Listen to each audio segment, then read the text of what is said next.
So in terms of the making process, it was very fast paced. I kind of just wanted to dive right in and just get my thoughts out onto the canvas. And then when I looked at it. I'm like, I feel like it's missing something, and I kept adding. I kept dripping paint, and eventually I added some of the drips of water, which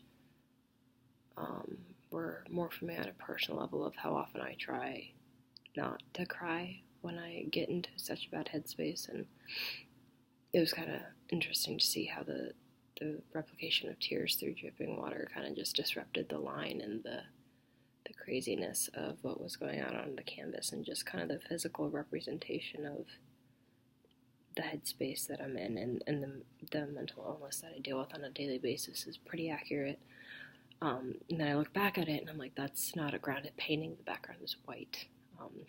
I should have grounded it. I should have given it some kind of a background. And then I thought about that. I'm like, that's accurate to anxiety. A coping mechanism for anxiety is grounding.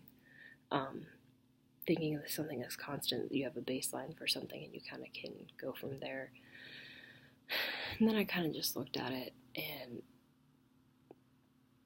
realized one of the biggest frustration with my students is that they don't want to plan things out. They just want to dive right in, and that's exactly what I did. And then when I talk to my students, and I'm like, well, you could have done, and then they're like, oh yeah, I could have. I'm like, well, you didn't. And they're like, no.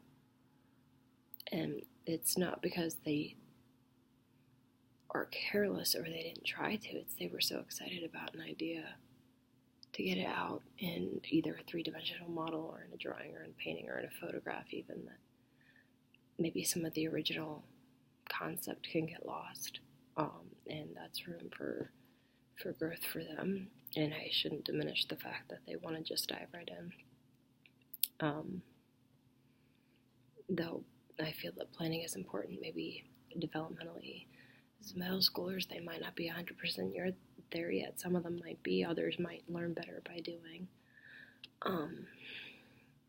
So I think just like this past summer, definitely put me into the mindset of, especially my students who have mental illness or a behavioral concern or any number of things, that what they go through when I say, well, what you could have done, or what even more toxic, what you should have done, which is, I guess, for them would be almost me telling them that what they did to express themselves isn't good enough. So I think that leaves some room for me to grow as an artist, and definitely as a teacher, and someone who wants student voice to be heard, and to encourage autonomy and intrinsic motivation in my classroom, that I have to think about the point of view of my classroom from a 6th grader's perspective, a 7th grader's perspective, and an 8th grader's perspective. But yeah, that's my little blip about what I did.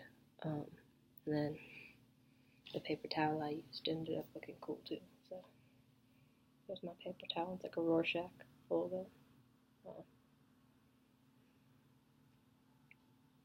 I think it looks just as cool as my painting does.